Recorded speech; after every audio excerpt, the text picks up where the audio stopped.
The citizen soldier has played a central role in American military history, going back nearly 400 years to the time of the first English colonists who settled the New World early in the 17th century.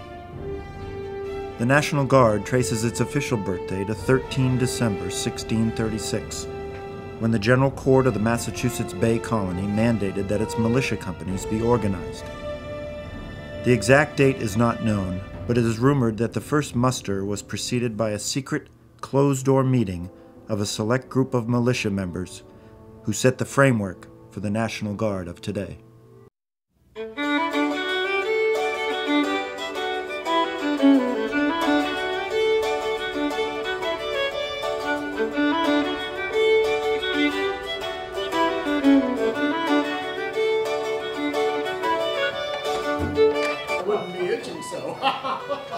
Oh, look at the cat jargon.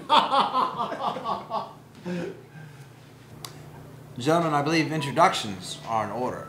Of course, you know me, Lord Marcus Quint. I'd like to present Sir Charles Powley.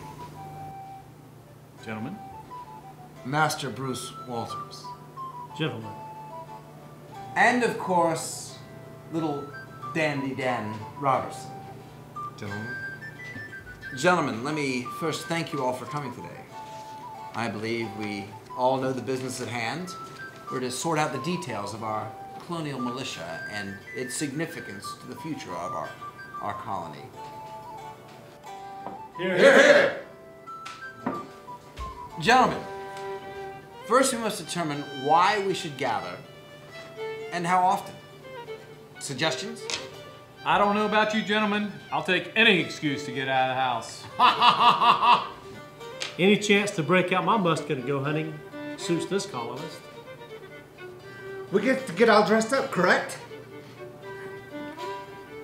All good suggestions, and yes, Dandy Dan, you get to dress up. But how often do we convene, and what do we call this convenience? How about calling it a unit training assembly? You can convene once a month, limiting the effect on your livelihood.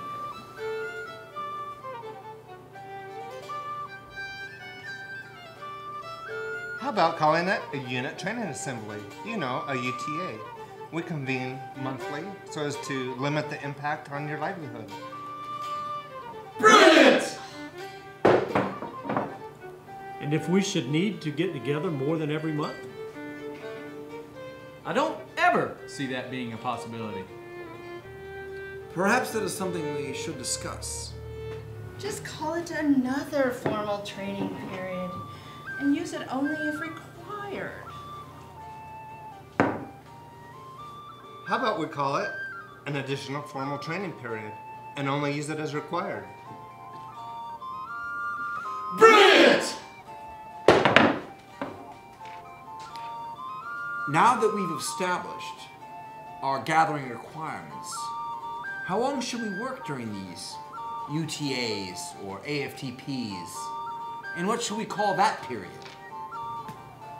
We'll need time to satiate our hunger and our thirst. And we do not want to overexert ourselves too much in a single day. How about we work no more than 4 hours a day and we call it a man day? Hear, hear! Any objections? I object. I too believe in the values of our fledgling democracy. I see a future when women shall stand by man's side, equal in the eyes of the law in defense of the nation of states, united in purpose, judged not by gender, but by performance and character. I wholeheartedly object! Manly! Brilliant! Gentlemen, what name shall we be referred to in defense of these colonies? Well, if it were anything like the sexual prowess of Master Dandy Dan, you can just call yourselves the Minutemen. Brilliant! we'll need to bring everyone up to a standard level of performance. I recommend that we institute a 2-week annual training period. Let's afford the opportunity for each man to be paid 2. Make that 3 man days for each standard day. And let us not forget all the ancillary matters that must be taught the common man in preparation for his service. Yes! And we will spread this organization throughout the colonies. It will grow to defend a great colony of states. Men and women working side by side, carrying on the programs and values we set forth here. And this, we will create a national bureau to oversee these colony states. It will constantly realign and change until no one knows who is in charge of anything. I want you to listen to yourselves. You're creating some sort of Leviathan. Gentlemen, I am all for participating in this militia to defend our colony, our homes, our farms, our lands.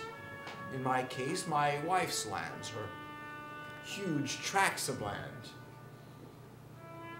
I will drill occasionally for pay. And I will fight, if necessary, dirt-worshipping savages, French or Spanish idolaters. And I'm not shy about lining my pockets with Indian or papist booty. What would you have us do? Assemble some headquarters in the Virginia colony? To allocate resources and generate policy? If I wanted to surrender my personal freedoms, I would join His Majesty's army. Who would want to join such an organization? It exceeds the charter of a colonial militia. Gentlemen, anything in excess of 1 Sabbath per month is rubbish. 1 Sabbath per month. Marcus, please sit down. It is absurd to think such things could happen. Let's get back to the details. We have our officer ranks. What of the enlisted force? What should we call the enlisted force in our National Guard? What should we call the highest enlisted rank in our National Guard? Well, what say you, Dandy Dan Robertson? Well, I've always been partial to Chief. It will be a cold day in Virginia, my friend, 400 years hence, before you reach that milestone.